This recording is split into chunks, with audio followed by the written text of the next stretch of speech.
Well, it has been a minute since we reported on all things entertainment, but that doesn't mean that the world has not stopped ticking. There are a few stories that are on, well, hopefully Carissa's timeline, and she's going to fill us in.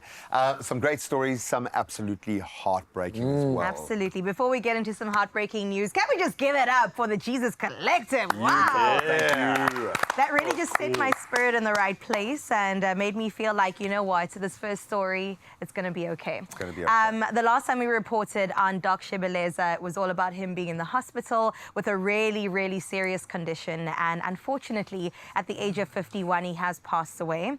So our thoughts and prayers, our condolences definitely goes out to him and his family. It is absolutely heartbreaking. I mean, his parents, his mom, his family came forth and said, help, please pray for this guy. We need it. 51 is young. Yeah. We need him to be around. This is a Cupido star who in the 90s really transformed the way that we enjoyed music and laid the foundation to the stars that we have today. Well, he did. He created the genre. Literally. I think he gave younger artists you talk about the Mendozas, those game changers, the guys that came out and kind of got South Africa a step forward because they showed pop culture had taken that shift.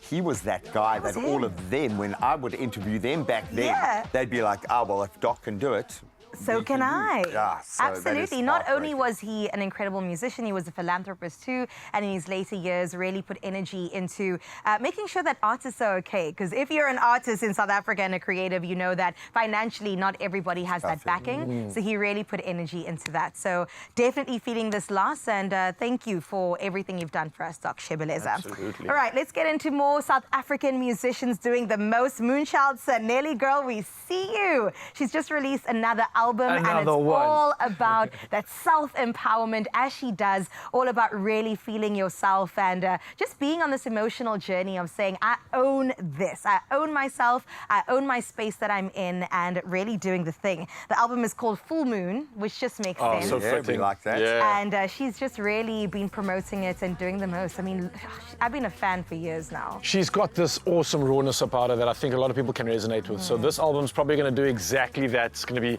played with the masses, and they're going to be loving it, and hopefully we'll hear someone on our show too. But absolute kudos to her, an incredible creative artistic work that she's doing in a space. It is inspiring, to say the least. And this is where the world is right now, and I think she was ahead of the curve when it first broke, when this wave kind of hit us. Absolutely. This new media wave that we were experiencing, she's there. This is her time. Incredible. And there's something to be said about somebody really like owning their space and giving others permission to do the same. And she's saying that that's the hope, that the more she really embraces who she is, the more other young girls and boys will be like, you know what, it's okay, I can have cool hair and be a little different, and it will be accepted. Yes. All right, speaking about news that we will accept because we've been waiting, can we talk about the latest engagement in Hollywood? Who's up next? I'm talking about Zendaya and Tom Holland. Okay. Absolutely love these two. They met way back when Spider-Man Homecoming was released, and of course she was the love interest, and since then they've kind of been going back and forth 9 years later, and his father said anyway and confirmed that he really did the thing and proposed. I didn't think it would get this far. Have you seen how dads are breaking the news now? Elon Musk's dad, who was just innocently said,